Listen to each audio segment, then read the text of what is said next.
तो आखिर ये डायसन स्फीयर है क्या? चलिए इस कमाल के कंसेप्ट को थोड़ा आसान भाषा में समझते हैं। जरा एक पल के लिए सोचिए, क्या हो अगर इंसानियत को कभी ना खत्म होने वाली यानी अनलिमिटेड एनर्जी मिल जाए। इतनी ज्यादा एनर्जीज कि धरती की सारी बड़ी बड़ी प्रॉब्लम्स ही सॉल्व हो जाएं। सवाल ये है कि क्या हम अपने ही सूरज को एक बहुत बड़े पावर प्लांट में बदल सकते हैं? यही mind blowing idea physicist Freeman Dyson ने दुनिया के सामने रखा था। देखिए, ये सारा कॉन्सेप्ट इस बात से शुरू होता है कि हमारी एनर्जी की जरूरत लगातार बढ़ रही है। एक ऐसी सिविलाइजेशन जो हमेशा आगे बढ़ना चाहती है, उसे एनर्जी भी बेइंतहा चाहिए। और हमारे पूरे सोलर सिस्टम में एनर्जी का सबसे बड़ा और सबसे पावरफुल सोर्स वो तो हमारा अपना सूरज ही है। अब जरा इस स्केल को समझने की कोशिश करते हैं। सूरज हर एक सेकंड में 10 to the power of 26 watts energy छोड़ता है, और इसके कंपैरिजन में पूरी इंसानियत मिलकर कितनी यूज करती है? सिर्फ 10 to the power of 13 watts. मतलब सूरज हमसे ट्रिलियन गुना ज्यादा एनर्जी पैदा कर रहा है, जिसका लगभग सारा हिस्सा बस स्पेस में वेस्ट हो जाता है। और अगर हम इस वेस्ट हो रही एनर्जी को कैप्चर कर पाएं, तो हम कार्डाशेव स्केल पर एक टाइप 2 सिविलाइजेशन बन जाएंगे, यानी कि एक ऐसी एडवांस स्पीसीज जो अपने पूरे स्टार की एनर्जी को कंट्रोल कर सकती है। ये हमारी सिविलाइजेशन के एवोल्यूशन में एक जबरदस्त छलांग होगी। तो इसका सल्यूशन क्या है? Dyson sphere. टेक्निकली ये एक हाइपोथेटिकल मेगा स्ट्रक्चर है जो एक स्टार को चारों तरफ से घेर लेता है, ताकि उसकी सारी या ज्यादा से ज्यादा एनर्जी कैप्चर की जा सके। सुनने में बिल्कुल साइंस फिक्शन जैसा लगता है ना? पर इसके पीछे की साइंस काफी सॉलिड है। अच्छा, आगे बढ़ने से पहले एक बहुत जरूरी बात। जब भी लोग डायसन स्फीयर के बारे में सोचते हैं ना, तो उनके दिमाग में अक्सर एक सॉलिड मेटल का गोला आता है जो सूरज को पूरी तरह ढक लेता है, जैसा हम फिल्मों में देखते हैं। लेकिन असली साइंटिफिक आइडिया इससे काफी अलग है, और कहीं ज्यादा इंटरेस्टिंग भी। देखिए, सबसे जरूरी बात यह है कि फ्रीमैन डायसन ने कभी भी एक सॉलिड शेल का आइडिया दिया ही नहीं था। उनका ओरिजिनल कॉन्सेप्ट था लाखों करोड़ों सैटेलाइट्स का एक झुंड, एक स्वॉर्म, जो सूरज के चारों तरफ ऑर्बिट करेगा और एनर्जी कलेक्ट करेगा। मूवीज वाला सॉलिड शेल साइंटिफिकली स्टेबल हो ही नहीं सकता। वो अपने ही वजन और सूरज की ग्रेविटी से टूटकर बिखर जाएगा। तो सबसे पहला और सबसे रियलिस्टिक वर्जन है डायसन स्वॉर्म। इसमें लाखों या करोड़ों इंडिपेंडेंट सैटेलाइट्स होते हैं जो अलग अलग ऑर्बिट्स में सूरज को घेर लेते हैं। इसका सबसे बड़ा फायदा, इसे धीरे धीरे टुकड़ों में बनाया जा सकता है, एक सैटेलाइट से शुरू करके हजारों सालों तक। एक और वर्जन है डायसन बबल। ये थोड़ा अलग है। इसमें स्टेशनरी सैटेलाइट्स होते हैं जो सोलर सेल्स का इस्तेमाल करते हैं। मतलब सूरज से निकलने वाला जो रेडिएशन प्रेशर है वो इन्हें धक्का देता है और ग्रेविटी इसे बैलेंस करती है। इस तरह ये एक जगह पर स्टेबल रहते हैं। और आखिर में आते हैं उस वर्जन पर जो सबसे फेमस है, सॉलिड डायसन शेल।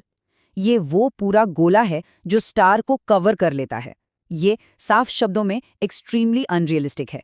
इसको बनाने के लिए जो मटेरियल चाहिए और इस पर जो जबरदस्त स्ट्रक्चरल स्ट्रेस पड़ेगा, उसे झेल पाना किसी भी नोन मटेरियल के लिए नामुमकिन है। तो अब आते हैं सबसे बड़े सवाल पर। चलो मान लिया कि स्वॉर्म सबसे रियलिस्टिक है, पर क्या हम सच में ऐसा कुछ बना भी सकते हैं? एक पूरा डायसन स्वॉर्म बनाने के लिए जो मास, जो मटेरियल लगेगा ना, वो एक पूरे प्लैनेट के बराबर होगा। एक अंदाजे के हिसाब से हमें मर्क्यूरी या वीनस जैसे प्लैनेट को पूरी तरह से तोड़कर उसका मटेरियल यूज करना पड़ सकता है। इसका स्केल हमारी आज की सोच से भी परे है। और मटेरियल तो सिर्फ शुरुआत है।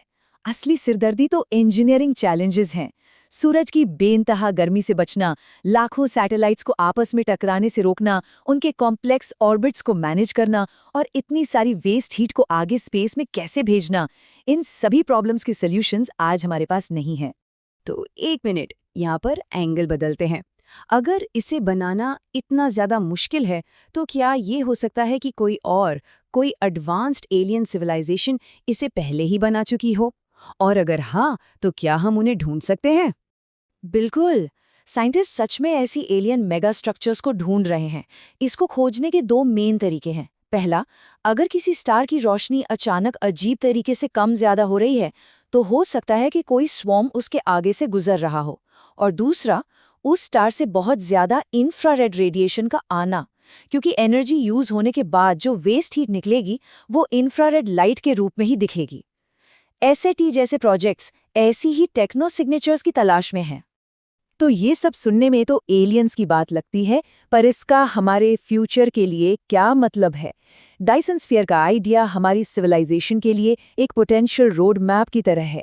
ये हमें दिखाता है कि अगर हम सरवाइव कर गए तो हजारों सालों में हम क्या हासिल कर सकते हैं। इस प्रोग्रेशन को देखिए।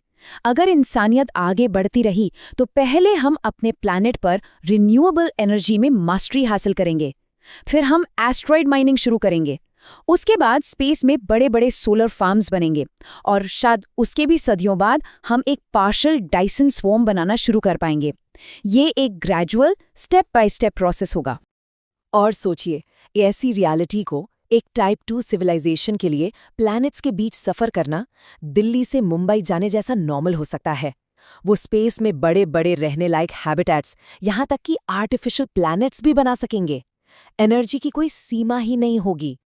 लेकिन ये सब हमें एक बहुत ही गहरे और परेशान करने वाले सवाल पर लाता है।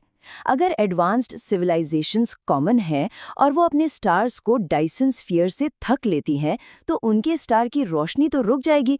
तो फिर जब हम आसमान को देखते हैं तो हमें पूरी की पूरी गैलेक्सीज अंधेरी क्यों नहीं दिखती? ये सवाल सीधा फर्मी पैराडॉक्स से जुड़ता है कि अगर एलियंस हैं तो सब कहाँ हैं? और मैं इस विश्लेषण को इसी एक सवाल के साथ खत्म करना चाहता हूँ। अगर डायसन स्फीयर बनाना आखिरकार पॉसिबल है, भले ही इसमें हजारों साल लगे, तो क्या इंसानियत अपनी एनर्जी की भूख मिटाने के लिए कभी अपने सूरज को इस तरह कैद करेगी? ये हमारे फ्यूचर, हमारी एम्बिशंस और हमारी हद्दों के बारे में एक बहुत बड़ा सवाल है।